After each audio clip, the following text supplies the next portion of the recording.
Welcome everyone, I am Tommy, this is Diecast Emporium, and you have joined me for another brand new Diecast Masters Highline Series Caterpillar Scale Model Review.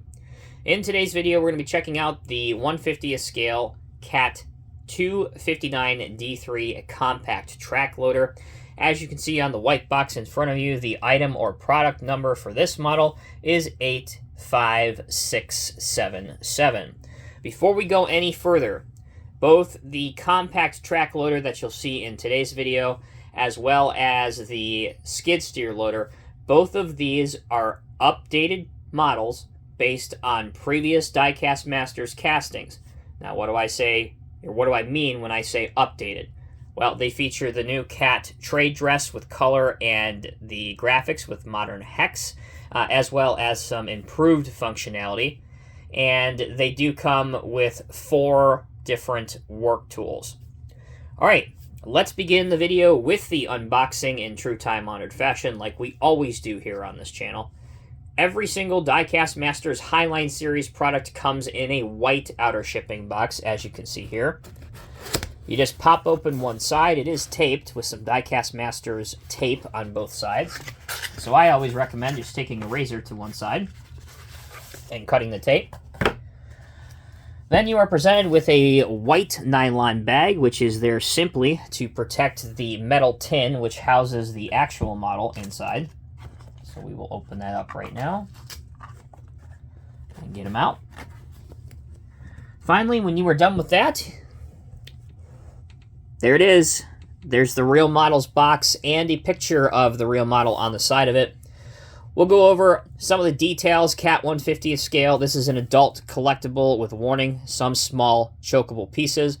So Diecast Masters requires and highly suggests that these not be given as toys to young children. In fact, their minimum age is 14 or up.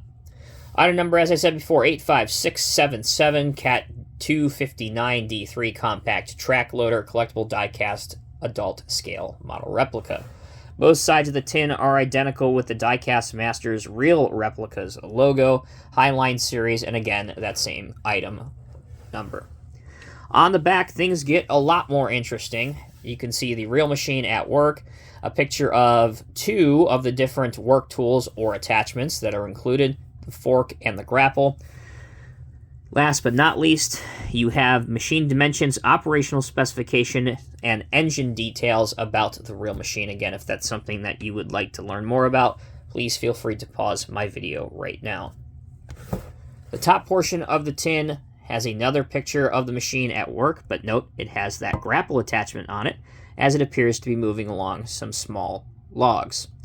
Alright, let's pop the top, take a look at what's inside.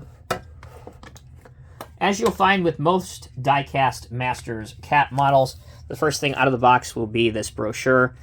And inside this brochure or catalog is every single CAT Diecast Masters model that's been made to date. Again, I can't encourage you guys enough to hang on to this. It's just a good way to keep track of your collection and to keep track of the models you want on your wish list. Inside, top piece of foam rubber features a circle, which is a finger hole. You put your finger in that finger hole, lift up the foam rubber, and here you go. Now we can see the model inside with the different work tool attachments. So let's take the model out first. Here is the compact track loader. Here's our forks. Here's our grapple. And last but not least, here is our other bucket. With that done, your model is free from the packaging, and we can begin the model review. With the compact track loader on the spin table, let's go ahead and take a look at the 4 different attachments first. Here we have one of your 2 buckets. There are 2 buckets included. You have a general purpose bucket and a light materials bucket. One is significantly longer in width or length, and the other one is a much smaller bucket. So let's remove that. Next, we have some pallet forks. Again, the fork part are plastic. The actual backing is metal. on the pallet forks. And then the last piece of work tools that are supplied is a grapple. Now this, of course, would be very helpful, as we saw in the box, for example, if you had to move some small logs around, or if you're cleaning up some debris, or perhaps maybe you're doing some recycling or refuse work. Pretty nice that they have included not one, but 4 different implements or attachments that you can take off and reattach to the machine at will. All right, taking a look at the details and graphics, you have Cat, Cat, and Cat, along with 259D3. All of these feature the most recent Caterpillar trade dress, which is this right here, the modern hex design. On the back, you have some beautifully replicated lights, as well as some red reflectors. You even have some nice casted detail along the lift arms. It may be a little bit difficult to see on camera, but trust me, they are there. The tracks themselves are also detailed, and the tracks are actually made of a pretty high-grade, thick rubber. They can be made to move by hand or on a surface with some friction. Inside the cab, you can see that there's everyone's favorite operator figure, Bob, hard at work. On this model, he is not removable, which is a bit of a shame, because I know that's a lot of what that's what a lot of collectors wanted when they were going to quote-unquote release these models again under the new Cat trade dress, was to have the ability of Bob to be removable from the cab so that you can model the machine on a lowboy for transport without an operator sitting on the back of your lowboy trailer. But that said, do note that he is not designed to come out of the trailer, or come out of the machine like he is designed to come out of most all of the newest Diecast Masters Highline Series vehicles. Taking a look underneath the compact tracked loader, here we can see the Diecast Masters logo on top, the item number once again in white, 85677. Interestingly enough, if we can bring this close, above the 85677, written in yellow and very small, you can see what the original item number was for this model, again, that was released more than a handful of years ago. All right, let's check out some functionality. So for that, we'll move the spin table out of the way, and we will see if we can get these tracks to roll somewhat. Again, this is a very smooth surface for the review area, and that's done intentionally. But as you can see, I am applying a fair amount of downward pressure. The tracks do want to roll, and you can get them to roll a little bit, but again, I would use a surface with friction. In terms of how high you can get the arms up without overdoing it and potentially breaking something, again, that's pretty respectable. Curl back for the bucket will go to here on mine. Going down to the middle range of things, such as a carry angle. You can't get too much more of a carry angle than that, but again, something is a lot better than nothing. And then finally, for a aggressive cut angle, you can achieve that with a completely lifting the front side of the skid steer off the ground. So overall, functionality is good, although I would like to see perhaps a little bit more in the middle range of things, and perhaps even offer a high lift version of this so that it will go over the side of a 1/50th scale dump truck, at least an American-sided, high-sided 1/50th scale dump truck, which this will not. This is not high enough to go over.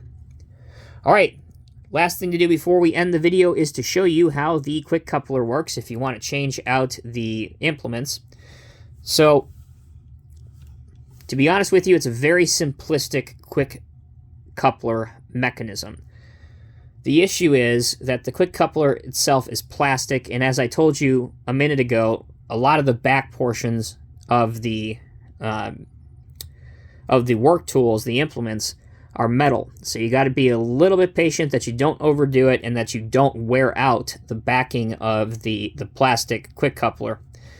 The idea here is, what I like to try and do is pull up and out first to remove it. I'll see if I can do this on camera, but a lot of times I have to pull it closer to me because I'm standing actually pretty far away. All right, let's see if I can do this. There we go. So you pull it off. That's what the quick coupler looks like. You can see that there are 2 holes, and the attachments feature one loop on the top for each side. If we can get this to focus. There you go. You can see it by the top of my finger. So those loop over the top, and then the two bottoms just click in. So to do that, loop over the top like this. Make sure they are lined up, and then aggressively, but not too aggressively, pull back down so that they will fit in to your quick coupler as seen here. And I gotta say, of the 4 different attachments that are available, I personally like the grapple the most. You have a lot of functionality and a lot of display opportunities with this grapple. And there you go. That will conclude my review of the 1/50th scale Diecast Masters Highline Series Caterpillar 259 D3 Compact Track Loader. These are available now. They've been here in the United States for several months. So if you have been looking to add one of these to your collection, I certainly wouldn't hesitate. I believe they retail somewhere between $40 and $50, somewhere in that general vicinity, depending on what dealer you pick these up from. And for that value, I can certainly say that it's fair. Thanks again so much for watching. Until next time, take care, be well. I'll see you in the next review.